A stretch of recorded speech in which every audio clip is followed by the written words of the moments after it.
Happy birthday po. Thank you. There's a circulating document in the Senate alleging that there's billions of pork barrel in the 2025 national budget. SP Cheese neither confirmed nor denied this. And for example, Bulacan has 12 billion pesos and Sorsogon has 9 billion. From the previous statements of the President that we will not cooperate with the ICC in any way, shape, or form. Because at least from how it looks, it's definitely cooperation. Ang hindi marunong magmahal sa sariling wika ay masahol pa sa hayop at malansang isda. Paano pa kaya ang isang Pilipino at isang leader na umaming hindi mahal ang kanyang sariling ng inyong mga katanungan? Maraming salamat, Yusek Claire. First question, Ivan Mayrina, GMA News. Happy birthday, Yusek. Good Thank morning. you. Sinabi po ni Secretary Boying Remulla ng Department of Justice na nakikipagtulungan ang kanyang kagawaran sa ICC para protektahan ng mga witnesses sa kasong crimes against humanity ni Pangulong Duterte. Unang tanong po, ito ba'y may basbas ng Pangulo at ito na ba ang posisyon ng bansa na makikipagtulungan na tayo sa ICC? Parang sa ating pagkakadinig ay tutulungan ng DOJ ang mga witnesses para makapag-testify, para mabigyan ng hustisya ang dapat na mabigyan ng hustisya. Hindi directly makikipagtulungan sa ICC. But this is upon the request of the ICC. Still, ang tutulungan po natin ay ang kapwa nating Pilipino na nangangailangan ng tulong para mabigyan sila ng hustisya. At yan din naman po ang sinasabi ng Commission on Human Rights at ating kausap. Ito po ang kanilang mensahe. The CHR, as constitutionally mandated, has always made its services readily available to the extent possible to all victims, regardless of circumstances and status in its pursuit of justice and accountability for alleged violations of human rights, whether local or abroad, with assistance of relevant government agencies if necessary. At ayon din naman po sa DOJ, kahit sino pang witnesses, kung ito po ay witnesses ng mga biktima, mapa-ICC man po ito o sa ibang mga pagkakataon, tutulungan pa rin po nila. Going back to my original question, may basbas po ito ng Pangulo. Yun po ay, yun din naman po ang gusto ng Pangulo, mabigyan ng hustisya ang dapat na mabigyan ng hustisya. One final point. Isn't this a departure from the previous statements of the President that we will not cooperate with the ICC in any way, shape, or form? Because at least from how it looks, it's definitely cooperation in a way, shape, or form. It can be said that it is indirectly cooperating with the ICC, but the primary intention of the government is to help the victims and the witnesses of the victims to get the justice they need. So hindi pa rin po tayo nakikipagtulungan sa ICC. Yes, directly hindi po. Salamat po. Again, reminder, one Sorry, follow-up apologies. question. Thank you. Next question, follow-up question. Okay na yon, pa-birthday lang. Sige po ma'am, birthday po ninyo. Follow-up question, Mase Halili, TV5. Happy birthday, Yusek. Thank you. Yusek, follow-up lang. Pero napapag-usapan po ba o may nabanggit po ba si Presidente about dun sa muling pagsaba ng Pilipinas sa Rome Statute? Kino-consider na po ba yan ngayon? Or at least nasasama ba sa discussion? Wala po. Sa ngayon, wala po talaga. Kapag ka po siguro nakabigyan kami ng pagkakataon ng Pangulo na mabanggit ko to ng mas malaliman, tignan natin kung ano yung kanyang magiging reaction. As of now, it's a foreign policy. Wala pa po talaga. Thank you, Mase. Follow-up question, Eden Santos, Net25. Maligayang kaarawan po, Yusek. Thank Sabi you. po ni Attorney Conti, they'd rather be protected by the ICC, referring to the witnesses po rather than the Philippine government.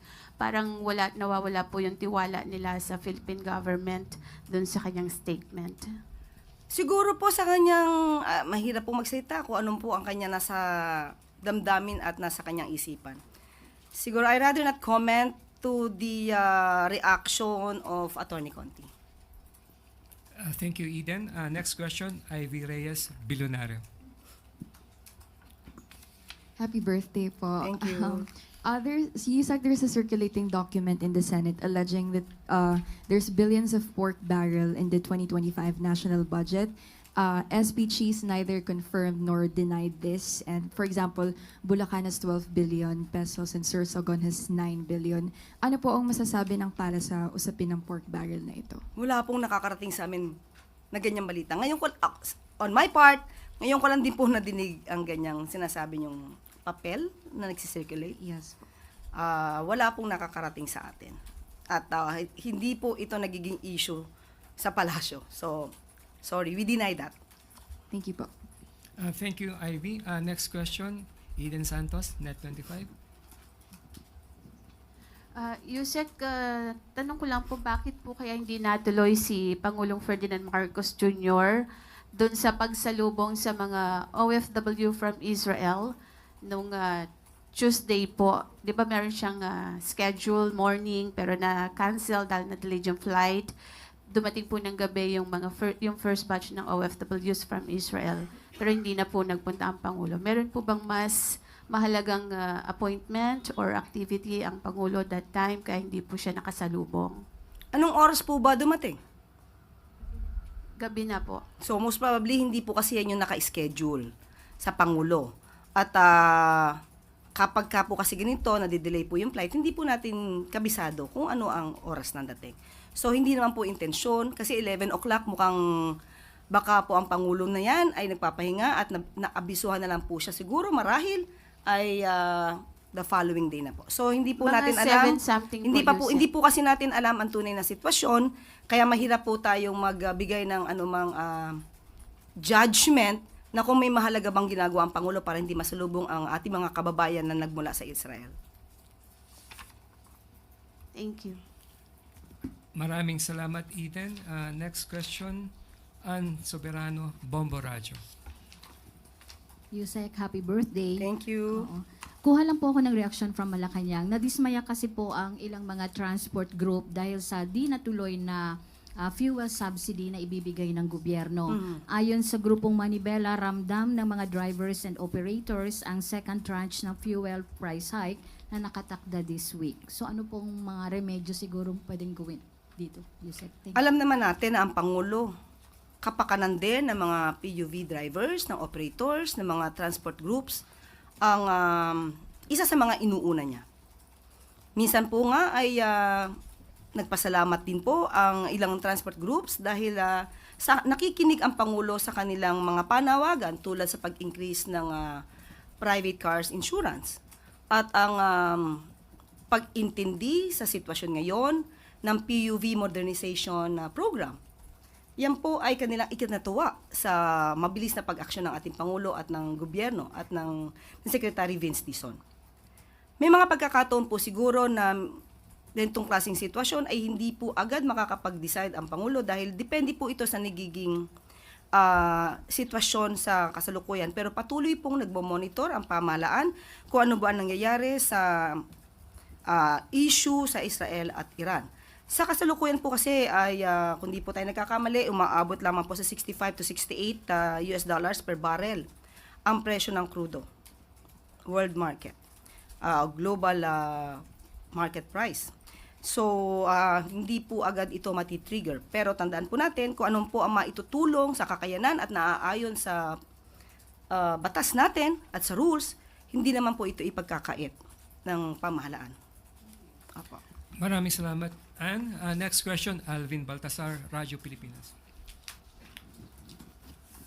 Yusek, happy birthday po. Thank you.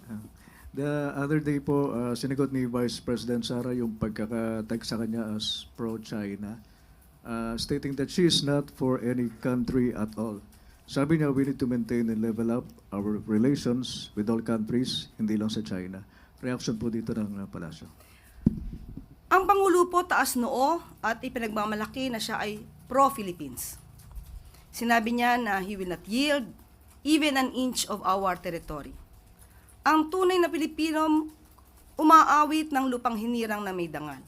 Sinasambit ang mga katagang ang mamatay ng dahil sa'yo. Sabi nga po ni Dr. Jose Rizal, ang hindi marunong magmahal sa sariling wika ay masahol pa sa hayop at malansang isda. Paano pa kaya ang isang Pilipino at isang leader na umaming hindi mahal ang kanyang sariling bansa. Ano kaya ang kanilang amoy? Yun lang po. Maraming salamat, Alvin Baltasar. Next question, Harley Valbuena, PTB4. Happy birthday, Yusek Dear. Thank you. Ma'am, your reaction lang po on VP Sara's statement saying na makaluma daw po ang PNP because of focusing on police visibility in streets rather than using modern technology such as drones, CCTVs, among others. Actually, nadinig nga po natin yan at kinuha ko na rin po talaga ang reaksyon ni PNP chief natin, si General Torre, at ito po ang kanyang mensahe kay sa ating Vice Presidente. We appreciate the Vice President's insight on how we, the PNP, should do our policing so we can be there whenever we are needed by the community. First, we have already incorporated technologies such as drones and CCTVs in our operations. This had enabled us to build a strong foundation for our quick response. Second, the Vice President is welcome to come and visit us, and we are more than happy to show her how important the deployment of our policemen in key areas in our quick response team. Lastly, we respect everyone's opinion on how the PNP should do their job. Of course, we are willing to listen to the opinions which are credible and make sense. So, ayon dito sa ating PNP chief, makinig po tayo ng opinion sa mga taong may sense.